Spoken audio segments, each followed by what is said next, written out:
Yes, that's okay. Hey, everybody, welcome back to the Conservation Conversation. I'm your host, Eric Crown, and this is our first episode on YouTube. So, this is pretty exciting, and I'm excited everybody's here to join. Now, it should be working that as we're running live, what you're going to be able to do is to write your comments and they will be coming on screen just like we had before. And everybody that's joining us for the first time, welcome to the Conservation Conversation. This is episode 14. We're going to be talking about snare trapping, poaching, and ways to approach the more difficult topics in conservation through kindness and how that can battle all forms of evil. So anyway, welcome back. We are here on YouTube. This is our first episode on YouTube. And for people that are just joining us for the very first time, what we're going to do is when we have our guest on, we're going to have our comments live on the screen so you can interact and join us and talk to us. So anyway, thanks everybody for joining. Over here, we're going to give it a few minutes before we start, just to give everybody a little bit of time to come over here and find us. Here we are on YouTube, our very first show like this. So super exciting. Anyway, we are going to go ahead and start it up. We have so much to talk about today. So here we go. Thanks for joining. And you know what? It's our world. Let's talk about it.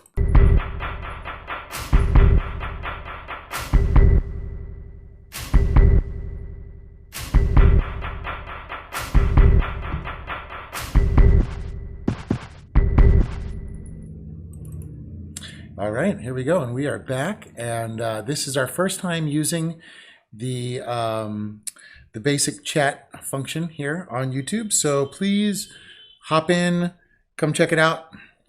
Say hi, let me know you're here, and let me know you're watching, and let me know what's on your mind. Because today we are going to talk about a very difficult topic, and I want everybody to know before we begin that we are not going to exploit the horrors, I guess you would call it, of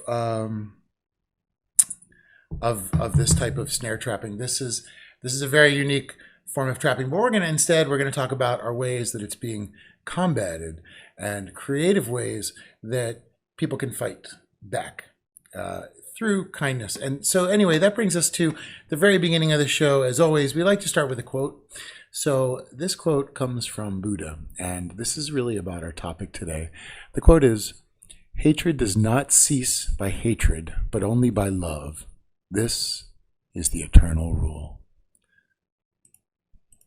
Okay, so that's something to keep in mind today, because what I have found in my travels is that a lot of times when it gets into poaching, what we're talking about tend to be people that are in very difficult economic situations. And I just want to set this context before we begin. The people that live in the middle of the Amazon, they have had their lives the way that they have had them for the last couple hundred years, and they don't have the same internet access. They don't have the same amount of local education. There's always NGOs out there trying to help them preserve their way of life, but also to alert them that they're in a lot of danger. But what we find is that there are economic drivers that put the people in these situations. So when we talk about poaching today, what I'd like to remember is that, first of all, it starts with a market, a very expensive product, whether that is ivory, whether that is types of leather or skins from different animals, jaguars, leopards, things like that. So what we need to think about first and foremost, or even illegal pets, think about monkeys. What we're talking about here are the Western economic that drives the market for the poaching. Again, I'm not defending poachers, but what I am saying is that a lot of times the poachers are the easiest people to look at and blame, but the situation is bigger than the poachers. Unfortunately, the situation is often compounded by local contextual issues, and there's a lot to talk about. And you know what? A lot of people that poach either do it out of necessity, or sometimes they don't even know. It's just cultural. So again, what I want to do today is talk about it and reserve the anger that you'll naturally feel knowing that what they're doing to these animals. But let's dig deeper in, because in order for us to solve this poaching problem, we need to actually talk about this poaching problem. We can't do it. There's always these articles being sent around saying that oh, this hunter was killed by, the lion that he was hunting. And they're very mean-spirited articles, and they're very mean-spirited things, and people celebrate this. And I think that I find this very disturbing because, me personally, I don't eat meat, I don't eat dairy, I don't have a gun, I don't like guns, I don't hunt, obviously. Now, that's not to say that I judge other people that do. Other people can do it. That's fine. But that's my context of which I enter into it. And I have to remember that, I have the luxury of having that context and that perspective, because I'm not living in an environment where I'm starving to death. Again, we go back to this poaching. It's like illegal fishing that we saw throughout Asia. It's a lot of people that are very poor and they have nothing left. And their way that they've been living for hundreds of years has been commoditized and turned into multinational corporations, and now they have lost their way of living and surviving. And so there are people that are just trying to get by. So we need to address the real issues, which are the markets that drive this poaching. For example, fur is a great example. In California, a lot of the snare traps that are used for the fur industry, and California banned the use of snare traps for recreational or for commercial use. So that is a huge step forward. Now, the problem is that they're not necessarily illegal. And every country, and within that country, every state has a different set of laws in regards to snare traps. And I'm actually going to put the link down below so that you guys can click on it and see what type of laws you have where you live. So I don't want to talk too much about this because Kailen is one of the most amazing experts on snare traps and what's going on and the situation down in South Africa. But what I want to do is just give you some basic starters. So when I was doing some research, I found there was a fascinating origin story. The snare traps were originally ones that would grab legs, and they were called man traps. And they were actually invented to keep poachers out of European estates in the 1600s. So there we go. That is a little bizarre, but there you have it. So, okay, there we go. I see we have a couple viewers on here. If everybody can say hi and try to say something on the screen, I would love to see how we're doing with everybody today. And again, this is our maiden journey, so I'm not quite sure how it's all going to go, but we're hoping we like this new home because quite honestly, when it came to being on Facebook, we were getting really heavily censored, so we just had some issues there. Anyway, okay, I see that we're on, so please everybody say hi, add some comments, and let's see if we can get this to work. And you know what? I am going to comments. Okay. See what happens here. All right, everybody. So hopefully this will go well. And okay, anyway, let's get back to our story, shall we? So we're talking about poaching. We are talking about the crazy origin of poaching. Now, poaching, the unfortunate thing about it is that when you come to snare traps, what they do is they lay traps for animals along popular routes. So it's an indiscriminate form. It'll catch anything. It catches all sorts of animals, and there's been an issue recently where people have been paying more attention to it because their dogs have been getting injured and killed by these traps when they go and they walk through the parks and through areas like that. And this is the standard old snare trap. This is one that has been kind of the one you see in the movies, where the guy walks into it and then he's pulled up the tree upside down, and it's treated as comedy. But look at this situation now. Not all of them are this complicated, but the problem is that none of them are very visible, because the point is the animals walk through them and not know. And it catches every type of animal, and that goes from the size of the rabbit all the way up to elephants. So there is there's nothing innocent about that going on. So I don't see much chat happening at the moment. I'm going to switch us back to this one, because why not? Until we can get the chat happening. And again, this is all brand new here, so please come on in, join the conversation, tell us what's happening. Anyway, let's see. Now, what we talked about the origin story of it, and yeah, the problem is these things, like I said, they tend to catch everything and anything in their path. So there's a lot of very indiscriminate death. And the problem is they catch all these other animals and they literally call them trash animals, ones that they can't afford, that don't bring them any income. So there we have it.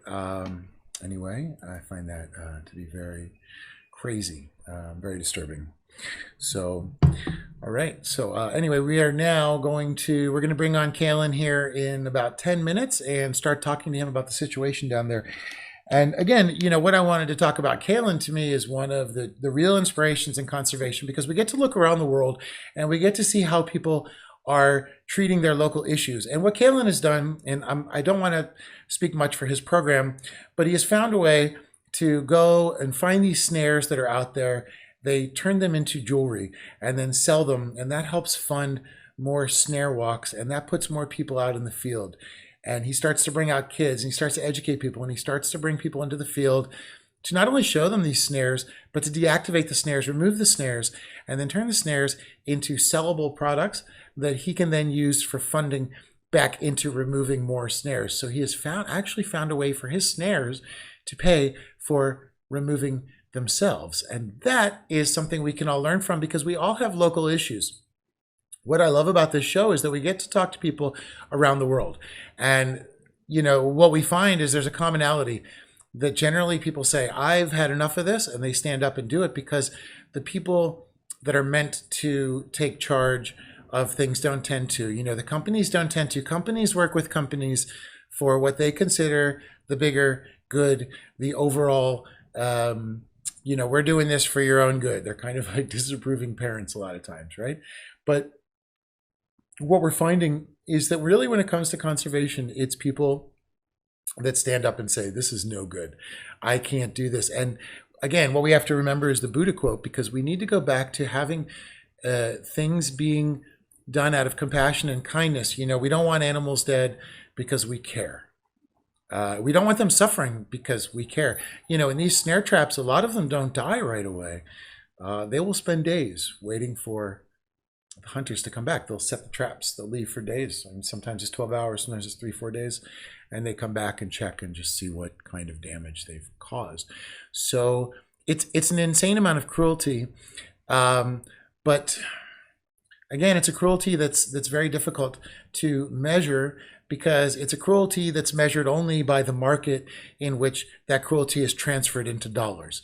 So we need to remember that going out and just stopping poachers isn't going to change things. We need to convert younger ones that might be thinking about poaching. We need to get rid of ways for these markets to exist. And we need to, more than anything, try to educate the people that are buying this stuff. I mean, there's a lot of people that still talk about ivory and fur and things as if it's a very important, thing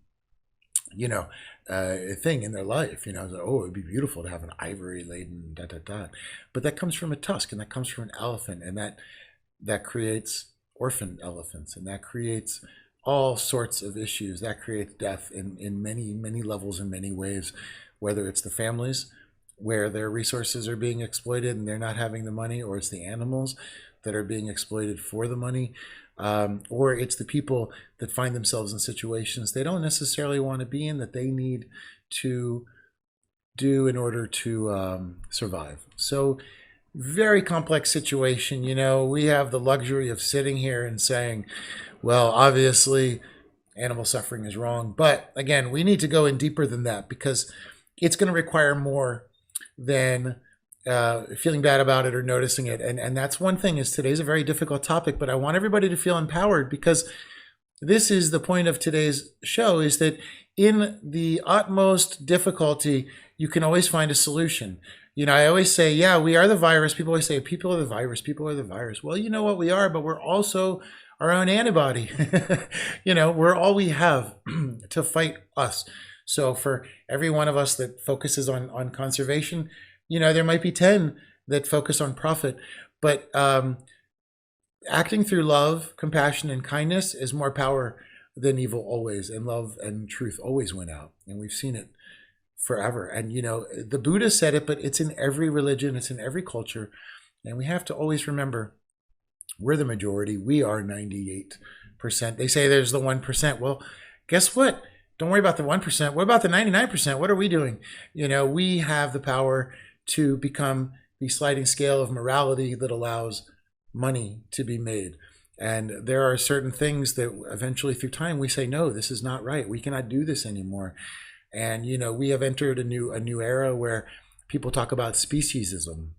Why should we value one species but not another? Why can't we approach life and look at everything with its value in place and purpose, not through our eyes of resource or use? I was talking to a friend the other day, and my friend works at a school, and they brought up a great point. When they're talking about animals, it's always in the context of our use. Well, what's a pig for? What do we have a donkey for? What do we have a chicken for? We always see nature through the eyes of dollars and resource, which is not, it doesn't really make sense. It's not very natural. You're not born and think, oh my gosh, look at all this, grass in my yard. How can I exploit this and make money? It's not the thought of an 8-year-old, and so I feel that we are born natural, and we are retrained to walk away from things we know are right in order to do the things that we need to do. And so we're entering a new realm where our consciousness is picking back up. Our ability to understand each other is picking back up. Shows like this and shows like so many others out there are joining people internationally for one topic, and we're all getting to talk, and we're realizing that we're together and we can do this, and we are all one. So I think it's a very beautiful thing. And again, on our show, please, I know this is going to be a very impassioned topic, but please keep your mind open to it. Just like I always talk about politics, we don't want to, at the end of the day, just be talking to conservationists. We want to find ways to expand our audience. So just like, I don't necessarily think that politics matters. It's all about what are the laws and what's being done.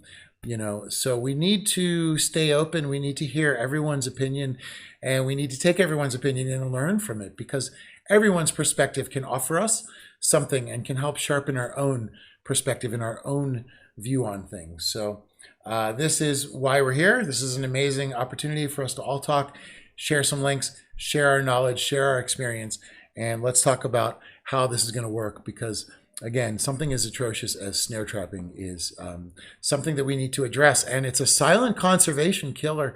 This is a conservation crisis. I saw it listed as. So anyway, I don't want to talk too much more about it because I have the most amazing guest, and I say that because when I was doing my research, I was looking for snare trapping and trying to find out as much information as I could. And almost every article has Kailen in the article. So he is literally the man to talk to. And I do want to share, we were testing our video work the other day, and he said, listen, I want to do the Skype test with you, but I have a problem. We have a baboon that's running around, and I need to go help deal with that. So I want to bring that up because he lives in the front line. He lives with nature. He's there. He's not pontificating about it and thinking about it. And he's going to help bring us into his world, help us understand what's happening in South Africa, help us understand what's happening with snare trapping, and help us understand how we can change things for the future. So before we get Kailen on the phone, which hopefully everything will go well, what I'm going to do is go ahead and play an intro video that will kind of show everybody who Kailen is. And we'll be right back and talk to him live. Through research and understanding, I hope to inspire others to conserve their natural world. My name's Kailen Padayachee, and I'm one of the co-founders of the KNAV Conservation Foundation. My late twin brother and I started the KNAV Conservation Foundation purely because we wanted to be Africans with African solutions to African problems. The work that we do with the foundation is part of his legacy.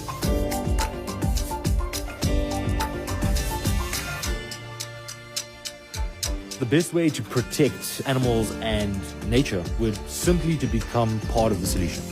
We invite public members to join us in our research work, so understanding more about snare poaching and the illegal bushmeat trade before we need to implement expensive, elaborate ways to protect them. It's time we find a way to reimagine our coexistence with nature. Okay. Just count to 5 for me. 4, 5. All right, here we are. We are back live with Kailen. And Kailen, thanks for joining us today on the Conservation Conversation. Thanks for having me. Great. So hopefully, I don't know if it's echoing. I've got a little bit of an echo over here. You're on our first episode here on YouTube. You know, we had to get away from Facebook. We were finding we were getting a little bit of censorship, and this is such an important topic. I didn't want to take any chances. And, you know, we tried yesterday. Obviously, that didn't work. So thanks for being back today. What I'd like to do, just to start, if you could go ahead and tell us a little bit about what you've been working on recently and what you do over there with KNF Conservation.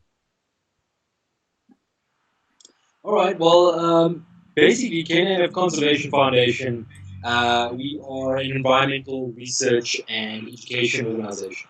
Our main project that has actually brought us out into the spotlight is our Snare research and education program.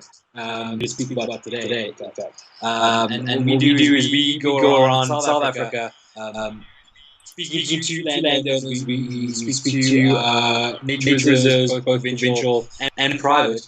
And we try to find out where the problem is when it comes to snare poaching.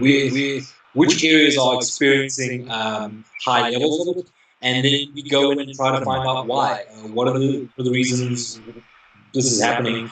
Can we remove as much snares as possible? Because at the end of the day, we want to save as many animals from this type of horrible death. But at the end of the day, it's helping people, the reserves, these around the reserves, who's involved in that area. That is the idea behind the program, is to do as much good as we possibly can. And now I want to actually just jump right in, because I love the idea that you have gone out and you make these snares sort of pay for their own removal. If you could talk about what you guys do with this snare program and you know, selling how you help fund it. Sure. Basically, as you can imagine, as you say, snares are all over the place. They're probably the most common form of poaching throughout Africa and Asia. And the reason for that is because snares are very easy to come by. It's easy to steal, easy to make a lot of effort. And so as a result, there are millions of these things all over Africa and Asia being used by people as young as 5, 6, or even older to their late 40s and 50s. So it's a very easy type of poaching to use. So as a result, when we started off our program, it was a research program. It was finding out more about these pieces of equipment and the bushmeat trade associated with it. But we ended up having snares pile up in our offices, and it was just accumulating day after day, and we needed a way to get rid of them in an environmentally conscious way. Something that to and also a way where the snares aren't going to just be taken off those landfalls and put back into the bush. So we needed something to really get rid of the snares. And so what we did is we started looking to our communities. In Africa, we've got phenomenal artists. We've got they're street artists, and they specialize in making art pieces out of wire. And in fact, that's a unique African art form, wire art. So we looked at these artists and how great their work is, and we said, well, geez, snares are wire. Maybe we can make the same stuff. And so we piloted it with one or two of the artists in Johannesburg, and it came out phenomenal. The pieces that they made were absolutely beautiful. And so we ended up marketing it as snare art. Basically, conservation through art. using these horrible pieces of equipment that were meant to kill and eat the animals to make pieces and inspirational pieces of art that depict the animals that they were meant to kill. And that program has gone on to fund a lot of our work throughout South Africa. And not only the snare work, but a lot of our other research and monitoring programs that we run in the competition as well. That is great. I love that. That's such a unique program. And what we're going to do is make sure that we add the link so that people can go and check out the snare art and, and purchase it. I've already had a lot of requests from people that heard about what we're going to be talking about this week to see if they could buy some and get some, because it's also a very unique thing to own, to take something that was once, such used for such a terrible purpose and to make it something useful is really great. And I think that a lot of people can learn from that, especially around the world, because we all have immediate things that we can go out and and grab and do, and let's take them and make them ours and make them help pay for getting them out of there. Now we were kind of talking about the snare and the poaching. What is the main, I just kind of want to make sure that we understand sort of the situation there, because in every country, I know snares are popular in the US, Canada, there's a few other countries, but in South Africa, what's the main purpose of it, and how have you found the culture that, that surrounds the people that you've caught that use snares or that encounter or work with your snare program? Yeah. Snares. Okay. First of all, you're right. Every country has their own rules and regulations regarding hunting as a whole. And at the end of the day, that is what snare poaching is. It's a form of hunting, a very ancient form of hunting. And in South Africa specifically, this type of hunting has been passed down from generation to generation, from great grandparents all the way down the line. And so it's important to remember that this is very tied to the cultures in not only South Africa, but Africa as a whole, because it's down from generation to generation. But today it is illegal in South Africa to use any form of trap, whether it's trap with a bear trap, like you find in North America. We're not allowed to trap at all in South Africa. There is no permit for it. If you're going to be hunting, it's with conventional rifles or firearms and bows. It's not going to be with traps. So right off the bat, snares. If you're using it's a form of poaching. It's not real. But that being said, a lot of people that find poaching using snares are young. They're between the ages of 10, 15, maybe early 20s, and a lot of them, the majority of them, in fact, do not realize what they're doing is poaching. You see, in South Africa, as it is in many parts of the world, the media is dominated by rhino and elephant poaching. So rhino, horn, and ivory. And that's for a lot of that is what wildlife poaching is. And it's the same here. A lot of the youngsters using snares do not realize what they're doing is actually poaching. And when you speak to them, they'll tell you we're not targeting rhinos, we're not targeting elephants, so we can't be poachers. But until you actually go explain to them that what is poaching? Poaching is the illegal harvesting of resources, not just animals but plants as well. That they realize, oh wait, what I'm doing is against the law. So that's also something very important to remember. A lot of poachers do not realize what they're doing, and that's where it's very important to bring education of what we do. It's very important to remove the snares. That's hands down. But it's equally important to make sure that the people taking part in this activity understand what they are doing. Do you find that do the light click on in the younger kids, or how do they receive that?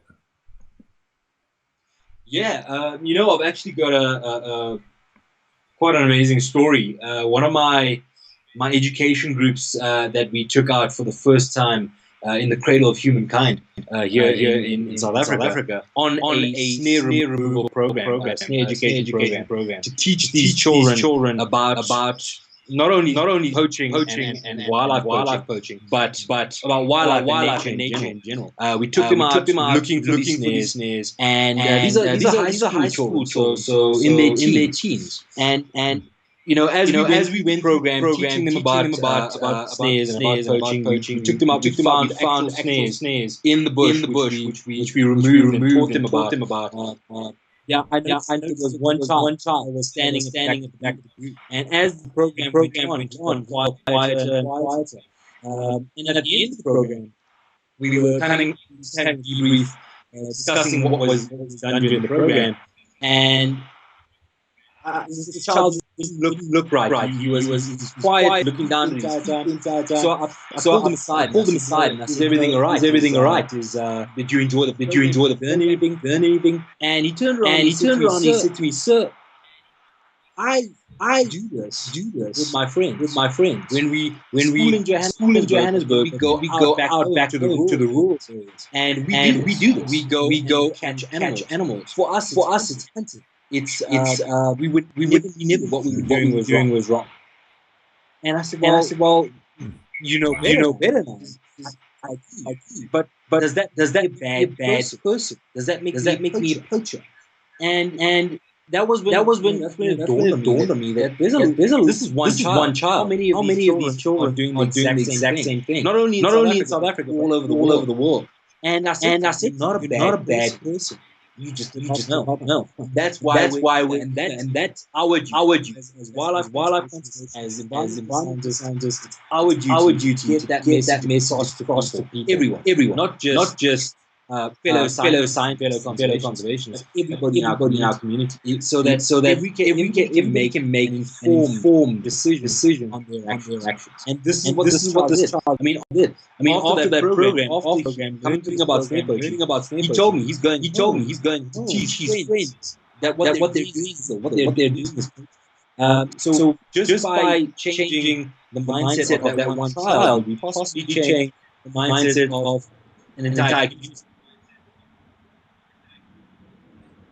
That is beautiful. That is an amazing seed to be able to have the ability to plant that, and to spread it. I was talking earlier about like a lot of the people in the Amazon and these remote areas don't have the same benefit to be able to choose that. And, there is that whole aspect too of culture and history, and people want, to judge that. But obviously, in the face of poaching, it's a difficult thing. I mean, poaching itself is a difficult topic because it's kind of like, it's an authorized use of land, and at the same time, there's that aspect of it. But then there's also the aspect of doing illegal animals and black market sales and things like that. Now, by the time it gets to these kids, it's they're not even thinking twice about it. But then maybe in the future, the business opportunity will open up to get some, tusk or something. So it sounds, I think it's amazing to be able to open the minds of the kids, and that really changes the future of how they're going to perceive their own natural resources in their backyard, which is, it's like you had talked about, that's what you want to do is preserve your house, your home, where where you're proud, where you live, and where you grew up, and that's what we need is more people fighting to protect our own backyards, and education is such an important key. Now, and I'm curious, what are the major markets that do affect in South Africa that would put somebody, say, in this position where they would end up going out to poach to try to earn money? What are they generally looking for, or what kind of damage is it maybe causing, even if it's an unintended consequence from these people? Okay, well, first of all, your snare poaching, the majority of your snare poachers are subsistence poachers. What they catch is for the pot. It's to feed themselves, feed their family. But at the end of the day, it's very much like fishing. I always tell our researchers and our participants on our programs, just like fishing, the more lines you have in water, the better chance you have of catching something. Snares are exactly the same.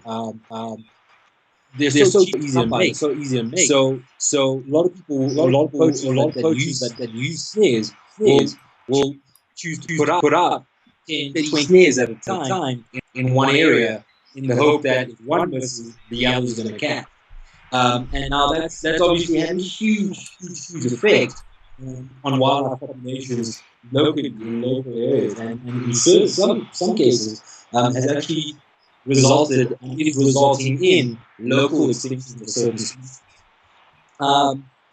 With Wow. with subsistence poaching, although a lot of it is part, as I said, for these snares out at the time, sometimes they get lucky and they catch more than one animal. And it ends up being that they eat one and then they sell the other. And just as easy as that, they go from subsistence poaching to commercial poaching. Because now you're getting some type of gain.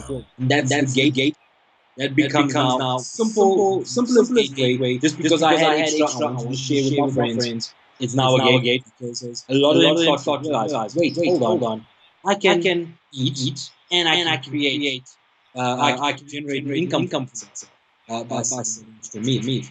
And so that's what we're trying to we're trying to catch a lot of kids is before they reach that point, before they get to the selling, the commercial side of it. Because that's I mean, once you go down that path, it's trying to full stomach and full pockets.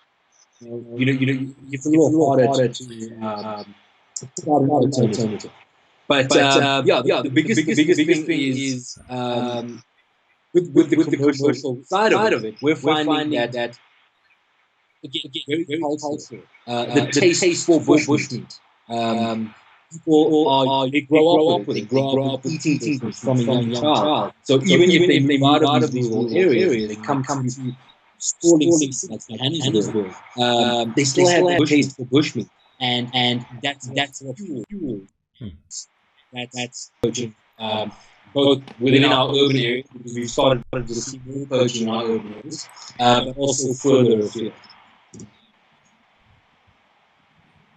Wow. So it spreads out, huh? When you're out there, I mean, from what I understand, if you could kind of help us visualize what it's like. I mean, you go on these walks and the snares are hidden. They're trying to surprise the animals, catch them by surprise. Do you guys use sticks, or how do you safely kind of walk through these areas? I also heard that a lot of people forget that they set the traps. So they'll set like 50 and remember where maybe 20 are and walk back.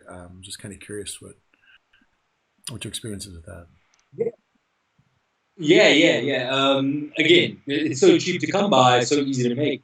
50 snares for one poacher it's a day's work, and a lot of the time they don't use the equipment we do. We use GPS equipment to find out where, to make sure that we know where we're going. When a poacher goes out, he doesn't take the location of his snare. He just sits it where he feels that it's most likely to catch an animal and leaves. If he remembers, he'll remember the general area, but he won't remember where each and every snare is set. So he will come back every now and again to check on those snares, but it's unlikely that he'll get to all of them. So how we go about doing it? I mean, we've been running the program for just over 4 years now.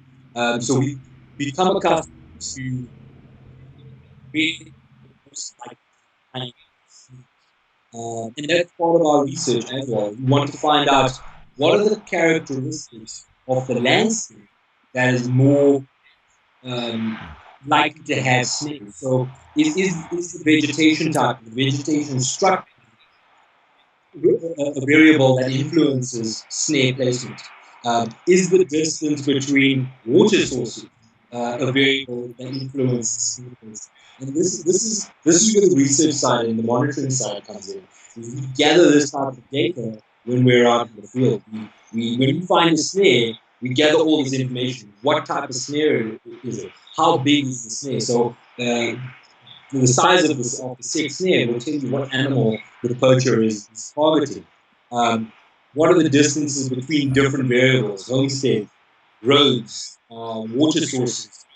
What is the vegetation structure? How is it a closed woodland? Is it an open savanna? What are the different types of vegetation in the area? And we try to put all these variables together in the hopes that we can put together enough information to generate a model, to give us an idea, a prediction model, so that the idea is to gather enough information to promote proactive conservation as opposed to reactive conservation.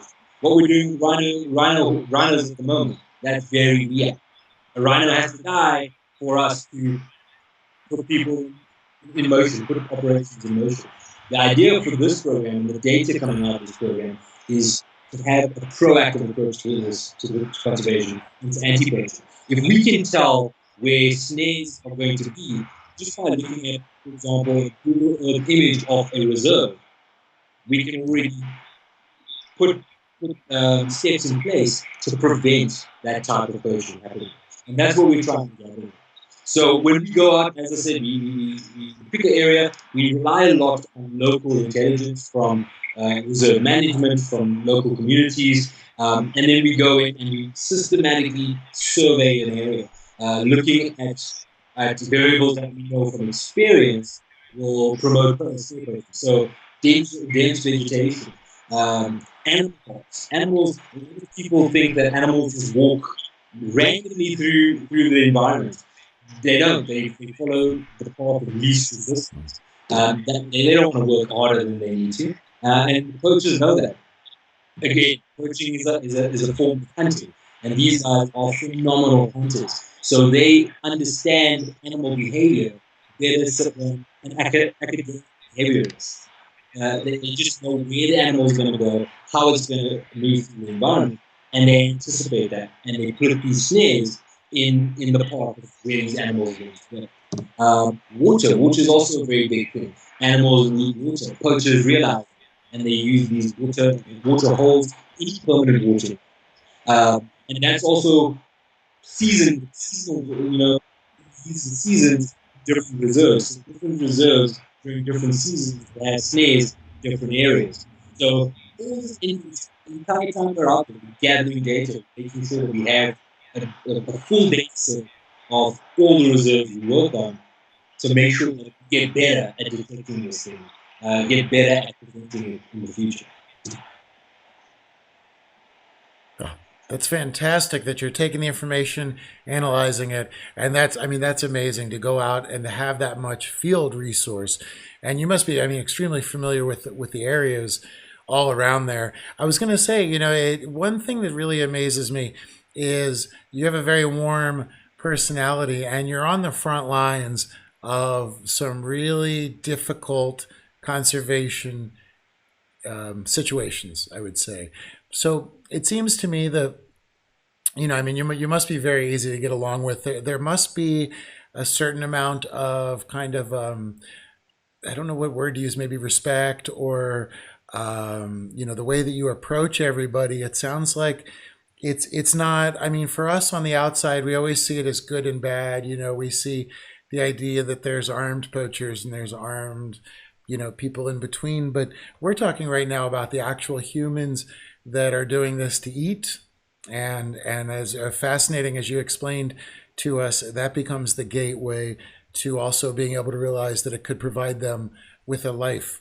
And it being traditional and it not really having to do much with extinction, it's perhaps a lot of them don't even have that realization yet, which is why it's so important that you're out there, doing the education. But it sounds like you've got a good way that, you're able to sort of work in a sense, you're consistently working with the problem in a non-adversarial way, another way of approaching things with an approach of kindness and love. How do you find that works in the field? Yeah, it's a great question. People tend to forget what conservation is and why am I here? Why is any conservationist here or environmental scientist here? It's for people. Conservation is not for animals. Animals and the wildlife don't need us. Without us, they really wouldn't need someone to take care of them. But seeing that humans are here and here to stay, conservation is here for people. And I work a lot with young conservation students in university and coming out of university, getting ready to move into the careers and get jobs with conservation organizations.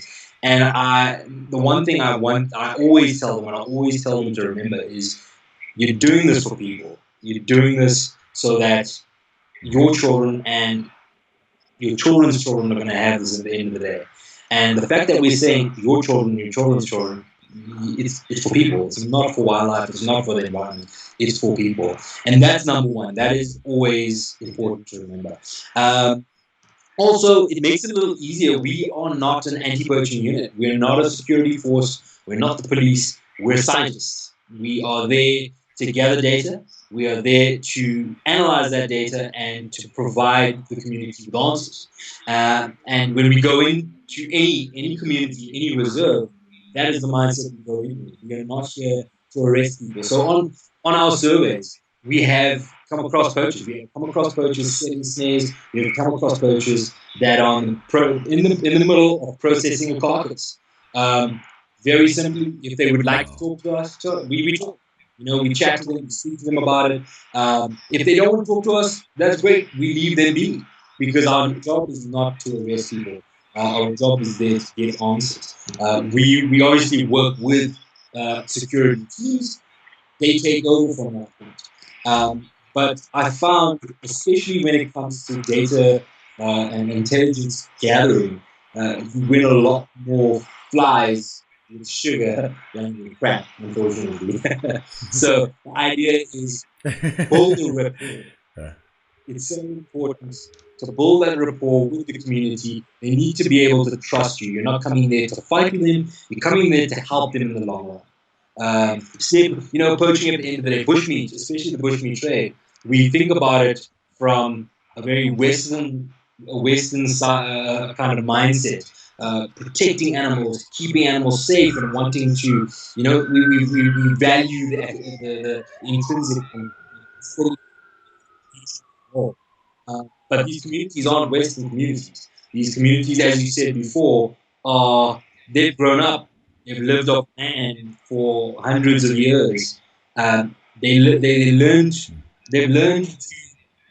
look at nature, look at wildlife in a very, very different way to what we look at wildlife. And we need to understand that. We need to understand there's going to be differences in our outlooks, in our mindsets. And we need to understand that and accept that. And once we do that, it's a lot easier to find similarities between us. One of the things I was speaking to someone recently, the rhino poaching crisis. For years and years and years, we've been putting more and more boots on the ground, guns in hands, and teams. It's become a war. It's become a war zone. And there's parts of South Africa where you wouldn't realize that you're in a nature reserve. You'd think you're in Afghanistan or somewhere where there's a war going on, because it's really that bad. Yet, over increasing the amount of guns and people fighting this war, we've lost more elephants and rhinos than ever before. So aggression is really not working for us. It can't be the only thing we use to get our way and to get our message across. There has to be something else. There has to be more respect. There has to be more of the human side of it. Seeing one another for our differences and finding a way to work together. And that's not just us as conservationists, with poachers, with communities, with everyone. Otherwise, we're just going to keep shooting one another. We're going to just keep killing animals. We're just going to keep going around in that circle. there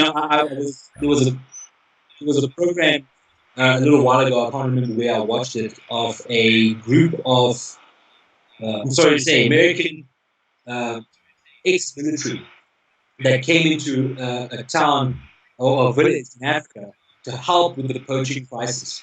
And they walked into that village and they just created havoc, pulled people out of their homes, stripped them down, fixed buildings, and that created a lot of hate. There were people in there that weren't necessarily poachers, and probably weren't going to be poachers, but after that type of interaction, said, "Well, I'm going to poach anything I want. I'm going to kill whatever animals in front of me, just to prove to you that I can do what I want to do in my own home." And that the common denominator is aggression. Aggression doesn't solve everything, and we need to be careful. With we need to know when to just step back and to as a person, as a human. Yeah, I really like that you talk about that aspect of it, because it just feeds the anger, and the negativity will just feed on itself, and that is what has prompted all this economy over the last 100 years, and that's what's led to the decline of everything. And the only way forward is a new way forward, which we're seeing a lot of people waking up and a lot of minds waking up now. And that's part due to the internet, but it's also a lot due to programs like yours, where you're boots on the ground, you're interacting, you're showing people there's a new way to think, a new way to be, that there's another way to approach nature. And I think that's important, because you're not trying to change what they've got going on, but you're trying to find and explain to them a balance and a respect. And I think that the only way that they'll ever be able to see it that way is if they are treated, with respect. So it really is another example of what our quote was in the beginning, where you have to fight this negativity, where it all comes from, with love and kindness and compassion, and to understand the human face of the situation that's happening. Because you talk about that example of these military guys rolling in. Why aren't the Western people policing the markets? We're part of the major part of the problem. We want monkeys, we want pets, we want to go see a beluga or a dolphin in the aquarium, because we don't want to pay an extra $1,000 and go see them in the wild. We want what we want, and it's us at the end of the day that's putting all the money into the markets. It's us. It's obviously, there's a lot of Chinese medicine that is a huge black market issue. We ran into that in fishing as well.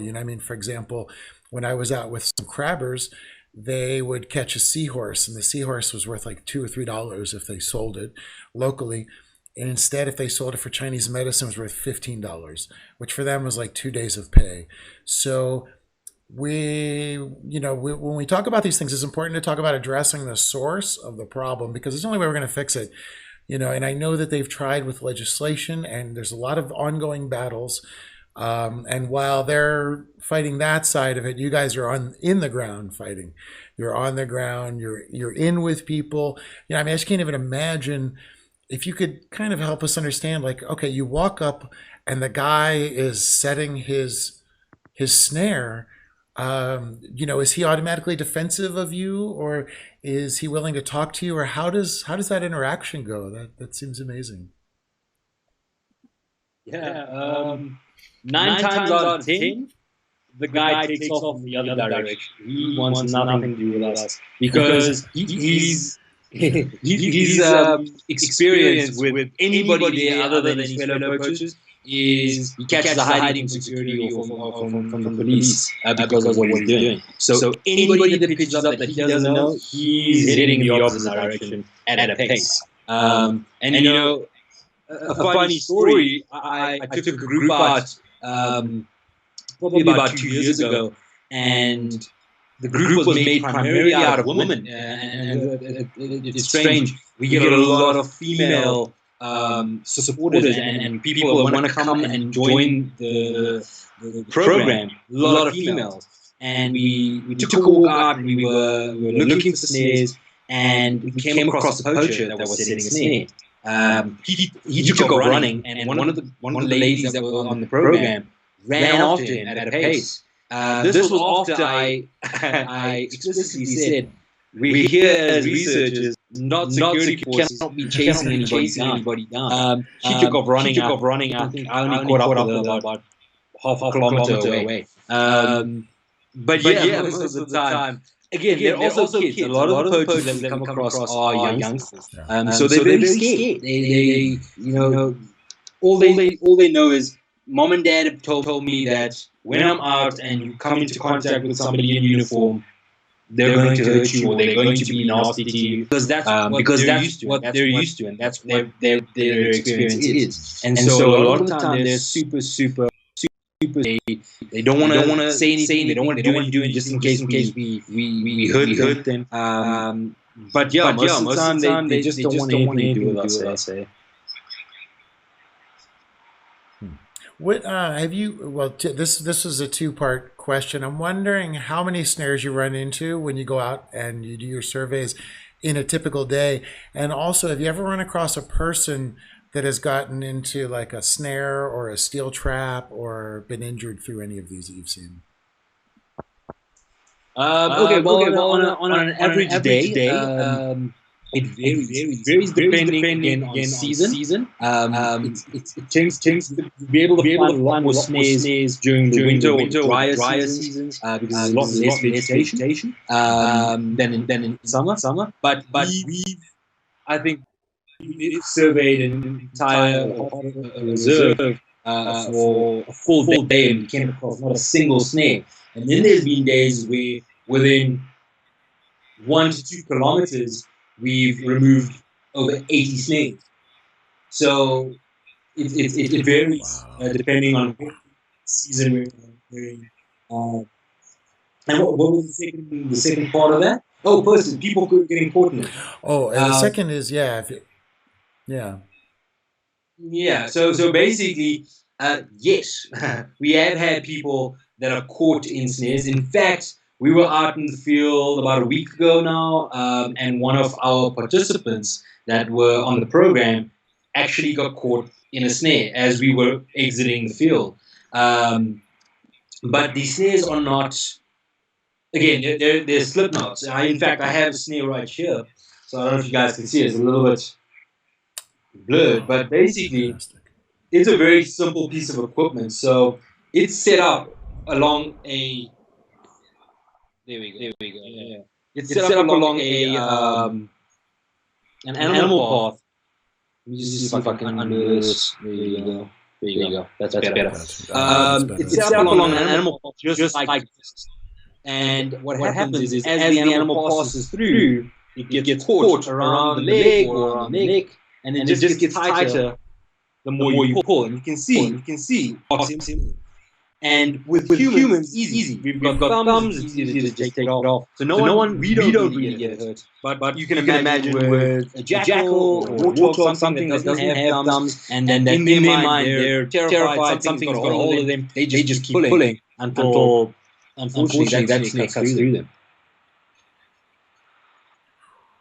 Jeez, that I think that's the worst part of that, is knowing that as they're trying to escape, this cruel device is making it more eminent that they won't, and causes more and more damage to them. It's just such a, it's. I think it really pulls at everyone's heartstrings intensely, because it's such a cruel and horrible approach. And again, not to, to judge the people that are out there that are doing any types of snare trapping, and I understand.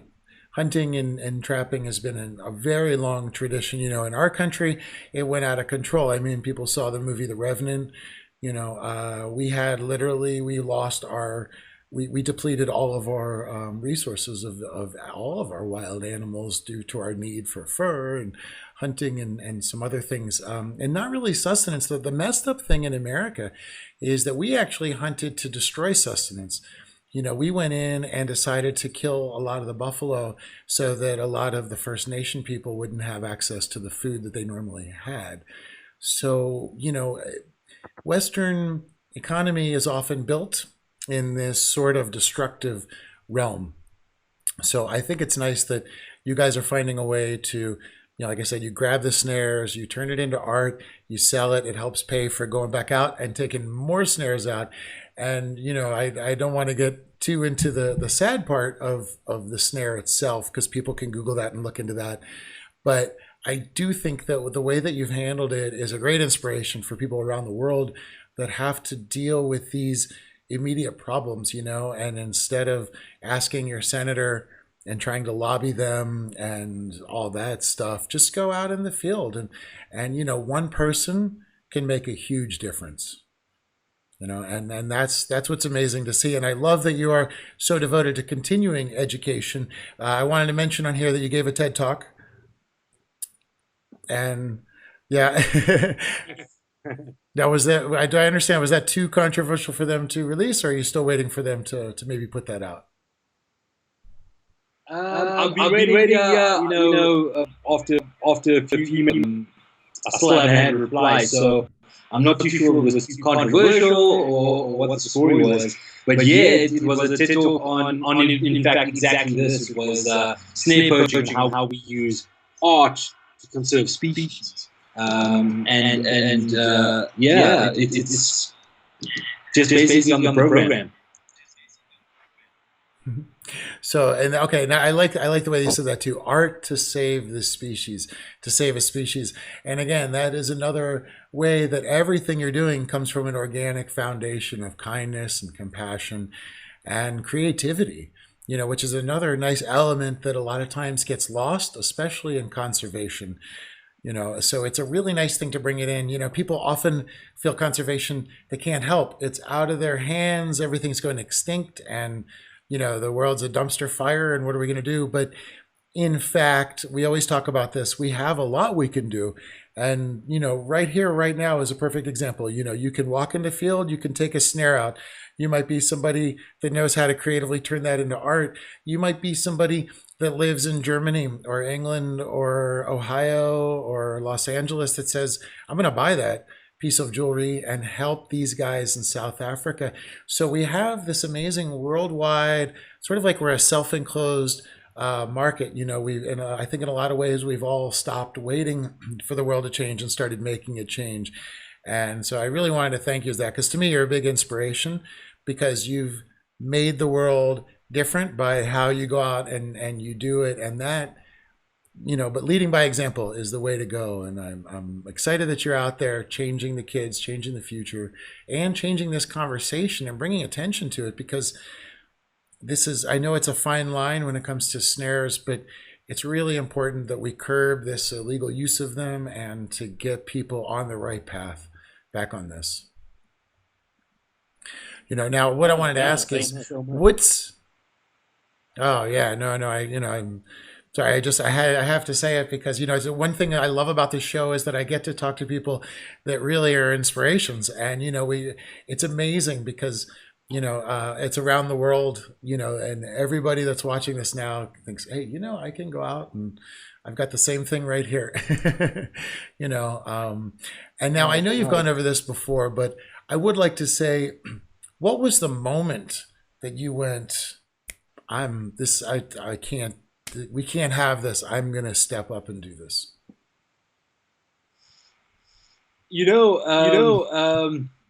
It was completely by mistake into this particular project. Just by chance. That it started in 2010. Where myself and my twin brother, in fact, we both of us started foundation. We were working for the Walt Disney World Company in Florida as a Savannah guide, teaching people about teaching the guests Disney World about Africa, about animals, about cultures. And when we were on the program, we came across, we got to meet so many people from so many different countries. But the common denominator through meeting all of these people was if they were speaking about African species or conservation in Africa or anything like that, they were speaking about a foreign expert, somebody that a lion expert or a leopard expert, elephant expert that is based in North America or based in Europe.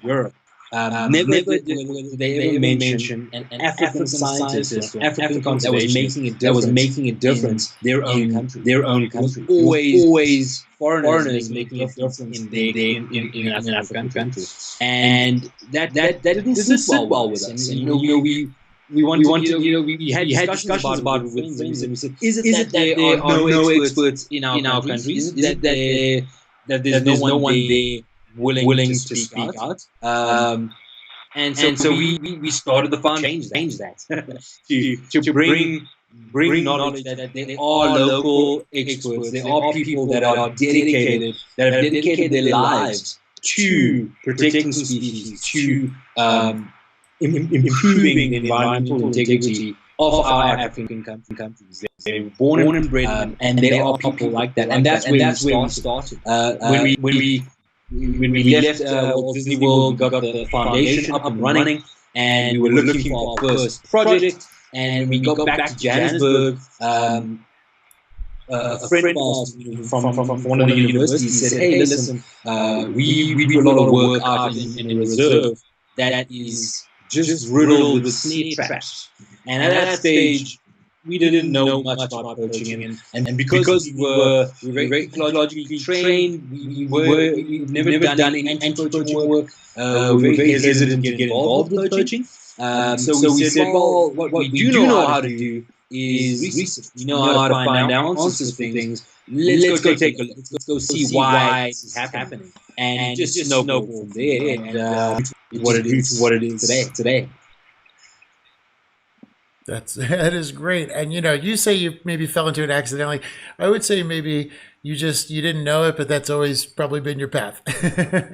That's where the world needed you, and then luckily, you found that and clicked in with it. It's interesting. It would start at Disney World of all places. So I mean that's fantastic. And I love that you found the need for it, and I agree. Jonathan from Wildlife Campus was on a few episodes ago, and he talked about the need for us to re-educate and to bring all of this re-education back in and to rethink everything. So I don't think it could be, there couldn't really be a more important aspect to what you're doing. And I also like that you're bringing in the public because, like I said, a lot of us feel that we can't really do anything. And I think it's important that you're bringing in people and letting them experience it and join it, and it personalizes that experience. And like you talked about the young kid that went, wait, am I a bad person? And understood that he wasn't, but also understood that he now knew something that was so different, and he that turned his mind on, and he wanted to go share that.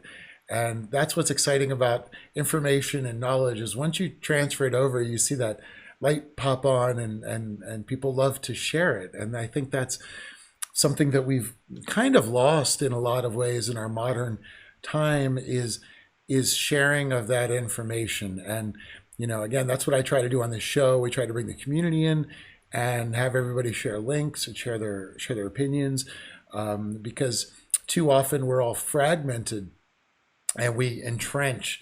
And then as soon as we do that, we lose the ability to possibly change things with the other side, and you said it best to me before. At the end of the day, we can't just be preaching to conservationists. We need to have other people that are out there that are doing this, maybe see it from a different perspective. And, it's again important for everybody to remember that the people that are doing this are not bad people, and it's not good versus evil, and it's not that simple. There's a lot of context that revolves around it. And we have to remember that it's about culture, perspective, understanding, and education. And as Kailen starts to alter these aspects, all of them will grow and change with the world and change with society as time goes on. But that seed has to be planted first. And I just wanted to also, Kailen, Camilla is on with us today, and she's got some some notes down here. I just wanted to share with you what she had written. This is pretty exciting too because we haven't had comments working yet. But Camilla did say, "Girls, yay!" Because I think that's a great story. And by the way, because I tend to just ramble all around.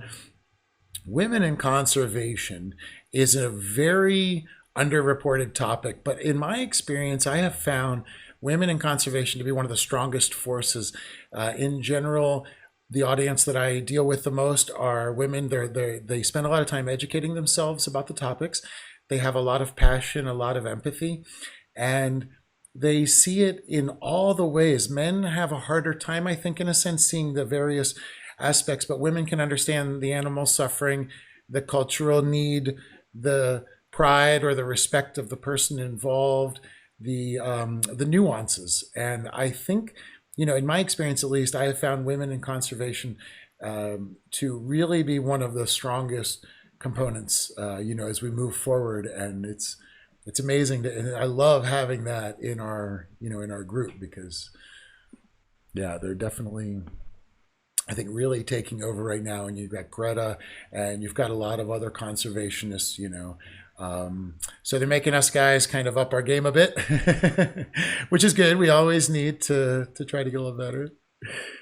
Let's see. And so Camilla says, "Thank you for doing all you do, Kailen." And Camilla is in the UK and she deals a lot with a lot of activism out there. And she's actually working on a project right now that I can't say publicly, but I'm glad to say, because it's nice to have all the activists here together. And Camilla says, "Compassion, creativity, conservation," and it's exactly what you've got going on over there. So what I'd like to ask is, what advice would you have for somebody that wants to take that first step somehow? How would you recommend, if somebody is having an issue that they're in their local area, what would your recommendation or what would your advice be to somebody who's just sort of starting out in this conservation path? Learn. We're in the age of internet, and you said it earlier. There's the importance of sharing information. And it's easier now than ever before to get information, not only locally but internationally. There's so many different resources available to us, and that's just learn more about a topic. If you've got a topic, great. Pick that topic up and learn more about it. Reach out to people in the industry. It's amazing how a lot of these scientists are very excited to assist people getting into the industry. A lot of us realize that we're going to be around for the rest of our forever. We need more people coming up the ranks to take over from us. And a lot of scientists are just keen to give information to help young conservationist scientists find their feet in the industry. And that's the biggest thing. Reach out. You never know. You just drop an email, phone call, even if it's just a person that you never think in your wildest dreams that ever reply to you. Drop an email and say, I see you have a lot of experience in this field. Would you mind helping me out with this information? If you have a specific problem in your area, reach out to your local conservation. There's so many groups, great non-profit organizations, even government organizations, workshops that work for people. Reach out to them. Give them your ideas. Tell them you have issues. A lot of time we're looking for people that take on an aspect of project in an area where we're finding it hard to get to. You can't be everywhere all the time. Sometimes just and we need the right person to let us know that they care. So biggest thing is learn as much as you can and reach out to experts. Find out who's there. Find out how you can help. Find out can you get involved. It's simple as that. And that's great advice, you know, and it is amazing because all of us that work in conservation are so excited about it. I mean, you know, we wake up in the morning and we just tend to be obsessed throughout our day about this topic. And I was really amazed when I started reaching out, how many people were said, "Hey, come on in, have a talk with me. Let's share it," because it's an opportunity to also make sure that, you know, they're on the right course. So I think there's a nice old school element of that, and that we are still one of the smaller groups that, in a sense, there's not necessarily even jobs. I mean, you know, we create them, we make them, but it's all based out of what we can do to help in conservation, and everything kind of births out of that as opposed to a standard sort of industry. So it really is one that we always welcome everybody into open armed, and, you know, we love sharing this information. And, you know, again, it's important because the more we empower people, the more we empower our future. You know, conservation is not something big and scary and that you have no control over. Everyone at home, everyone that's watching this, everyone that will watch this in the future, even all of you that will never even watch this or hear this show, each and every one of you will change the future by how you treat the world around you day by day. You know, on our show, we've talked about the concept that we are eco Roombas, you know, and we're going to leave the world either better or worse, depending on how we interact with it through those moments. So, you know, Kailen's advice is great, everybody. You know, make sure if you're just starting out, reach out to somebody that's part of what fascinates you. You know, we all have our specialties that we get involved in. And, remember to focus on something that you really love, because that's what you'll excel in. You know, we can't do everything. Another reason why I love this show, I get to talk to people that do every different aspect of this. So, it's amazing to see, because it's a huge puzzle, and conservation has so many pieces, and none of it stands alone. None of it's a standalone topic. All of it affects each other. Okay, now I want to ask, we're getting sort of towards the end here, but I was curious about, what's happening now with K&F Conservation. How can people get involved, and what do you guys have coming up next? Cool, yeah. There's a few ways we can get involved. Obviously, our Snare program, that's one of our biggest drivers, helps us do the work we needed to do. So, order a piece. We've got all types of different pieces around. I can actually show you right now. Like our little elephant. Hey, look at that. Wow. And now that is that's the wire that they use when they build these, huh?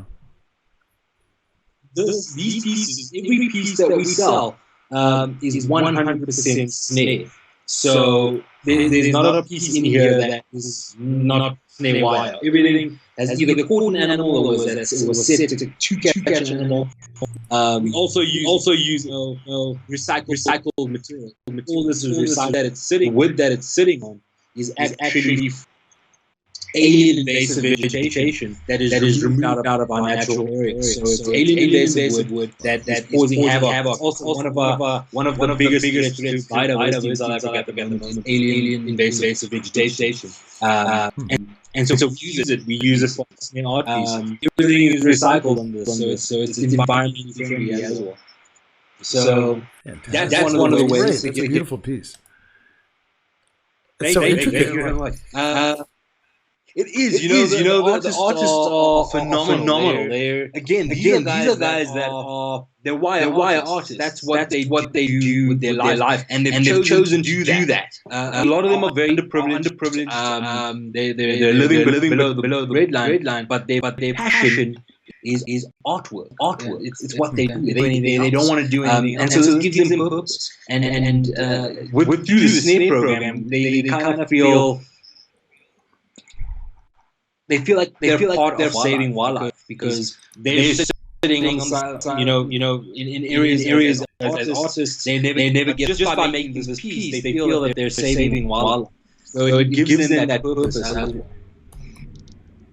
Fantastic. And it is. That's a whole teamwork right there. That's a really beautiful piece.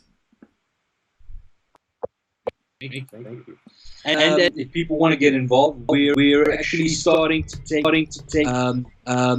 conservation experience. So we take people out into the field with us. We call them conservation expeditions. We're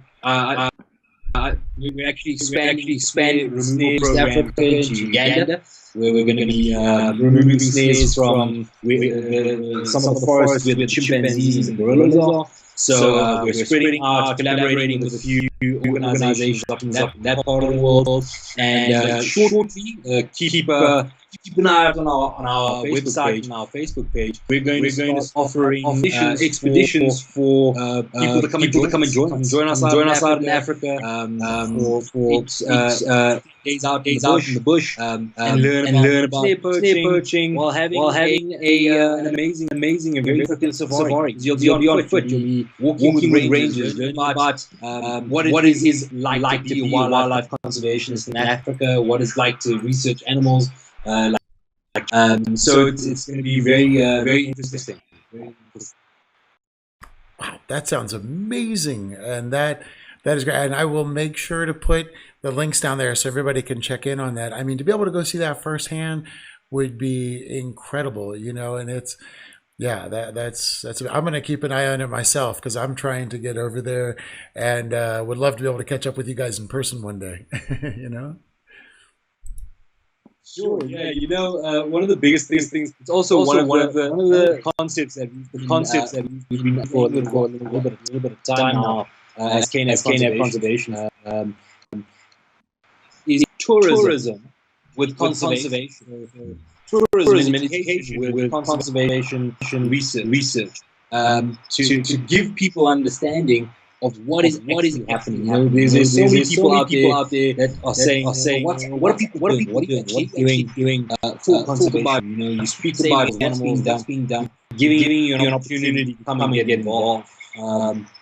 Have great vacation, but at the end of that vacation, go home. Amazing stories, and also knowing that you contributed positively to the destination that you visited. Wow, that's beautiful. That sounds like my kind of vacation. I like that. You know, it was like Jacques Cousteau had always said that, you know, people will protect what they love. And so by doing this, you're offering the chance for people to bring that, something that's normally just a concept, you know, we hear about that, you know, Africa, South Africa, we hear about all of this, and in our mind, it's sort of this kind of faraway, romanticized thing. But to have an intimate, personal experience like that, that would change everything, because that would allow you to really bring it into your heart and understand that that part of the world is part of your heart.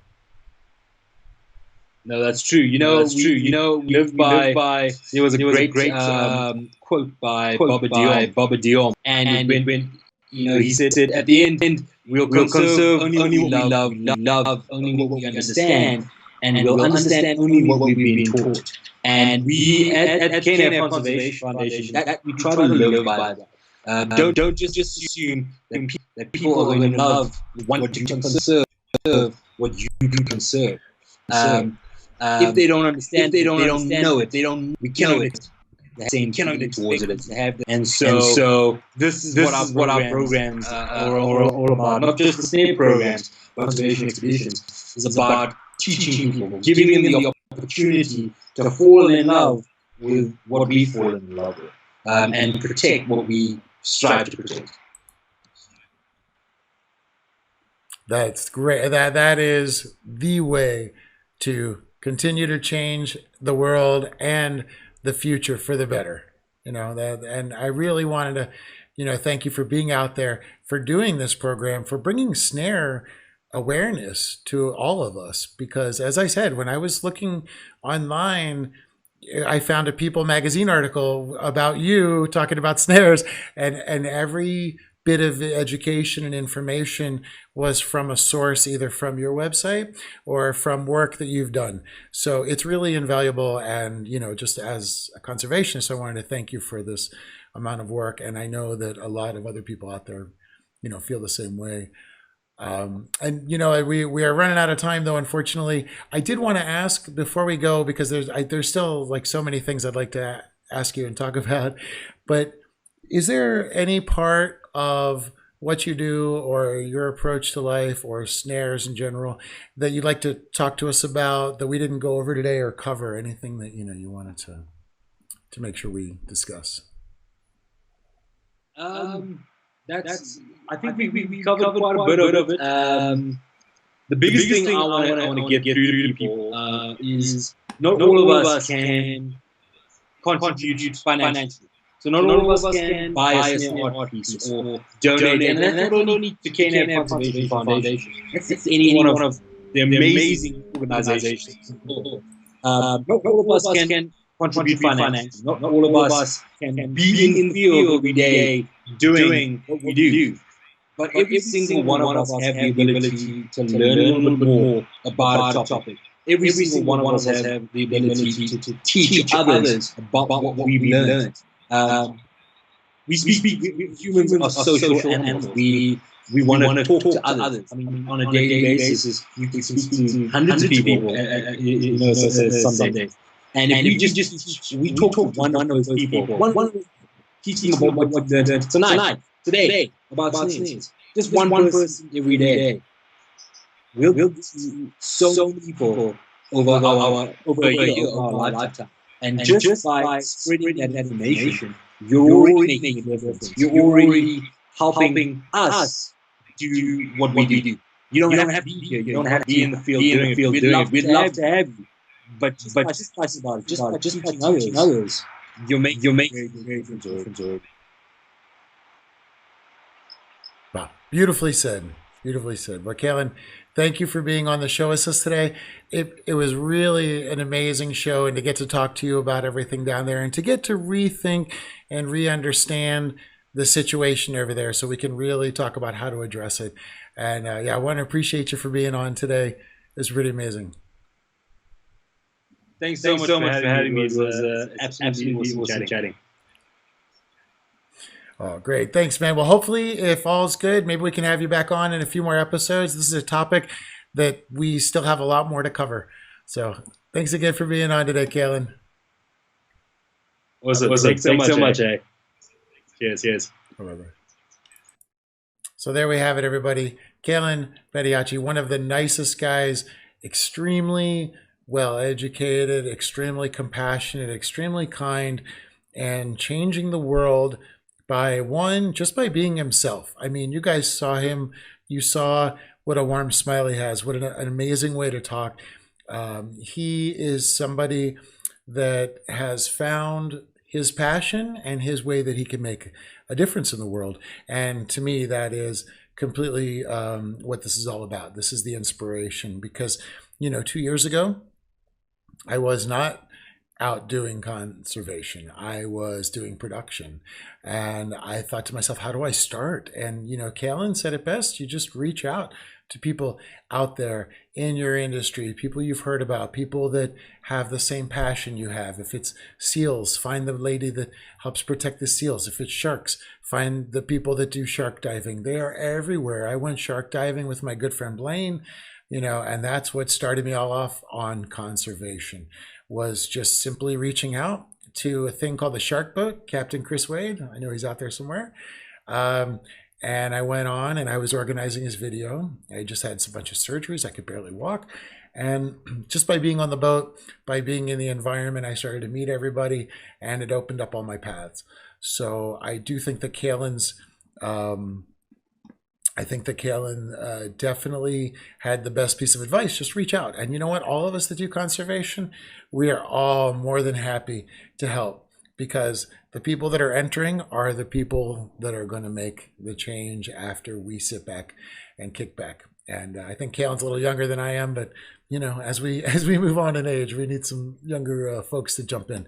So I see Camilla's asking about the link to how to donate or go into the pieces of art. And what I was going to show you guys is, before we get off here, this is there's a Facebook page that you can go to, Snare Art. And when you go to Snare Art, you will find this is Kailen's group right there, and you can go in and you can check out their pieces. Another great way, oh my gosh, my lights. Another great way is the his website itself, which is KNF Conservation Foundation. And I'm going to put that link down at the bottom as well, so that everybody has the ability to go in there and see his work, learn more about his topics. And again, snare trapping, it's considered a conservation crisis. And I read that in many, many places, but it's a silent kind of killer because it's a very difficult one to put your finger on and to find. And Kailen has done that. So again, today, today's episode has been about how do you fight something that is sort of the face of ugly and evil in a lot of senses, which is snaring itself. How do you fight that with kindness and compassion? And Kailen has done that. He's gone in and he has found everybody that he's met as an opportunity to open a conversation. And like he said, we're social animals. We like to talk, we like to learn, and we like to share. And that's what this show is all about today. And that's what Kailen's all about. And it was an amazing inspiration. And Kailen also actually hit on next week's topic. He doesn't even know it, but we talk about how do you get involved properly with ecotourism. There's a lot of fake ecotourism out there. And there's a lot of groups that are doing good, like Kailen's group, or like Wildlife Campus, or Make Art Not Waste. These are all groups that I know the people personally, and they put all of their heart and love and days into their work. There's the Orca Project. There are a lot of amazing groups that you can go to that that whatever you do will lead towards some better piece of future. And like Kailen said, you don't have to always go to the sites and buy everything.